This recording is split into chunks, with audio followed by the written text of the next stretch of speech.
This fifth and final season of You has come out, and we finally get the answer to what happens to Joe Goldberg. Joe is back with Kate and Henry in New York, going back to where it all began at Mooney's. After a season full of more murders, deception, and a twisted sense of love, Joe Goldberg is caught and arrested by the police. This was quite a shock, as many people assumed that after all of his crimes, all the people's lives he destroyed, a bloody death was a sure thing. To understand why this happened, let's examine how we arrived at this point. No matter what Joe does, he always drags himself back into his darker side, despite what he may tell us.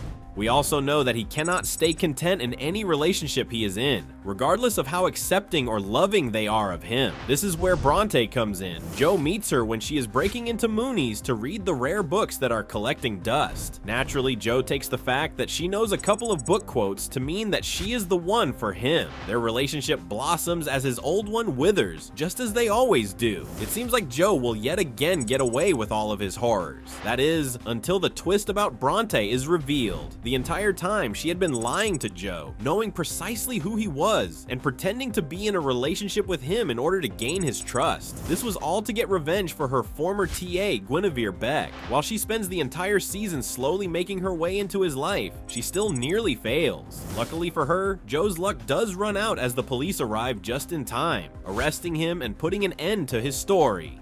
The epilogue of the show has Joe sitting in a jail cell after being skewered in court. Much like the cage he was forced into as a child, he only had himself and books. In a twisted way, this is all Joe has wanted, to be left alone to read books. Perhaps being caught is a minor asterisk. The show ends with Joe receiving a fan letter. Joe tells us through narration that maybe the love of true crime is the real problem. While the show never makes any claims that Joe is a good guy, he has gotten away with so much, and yet always finds a new love. This frustrating fascination with Joe and many other killers in real life is something that the show attempts to address in this ending. Despite all the damage, pain, and suffering he caused, we still have this desire to understand him and people like him.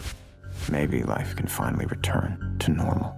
This show had quite a journey to reach its conclusion. This has been confirmed to be the final season, so it appears that Joe's story will end with him in jail. How did you feel about this ending? Did you think Joe should have had something worse? Let us know in the comments below. Thank you for watching Screen Rant, and we'll see you next time.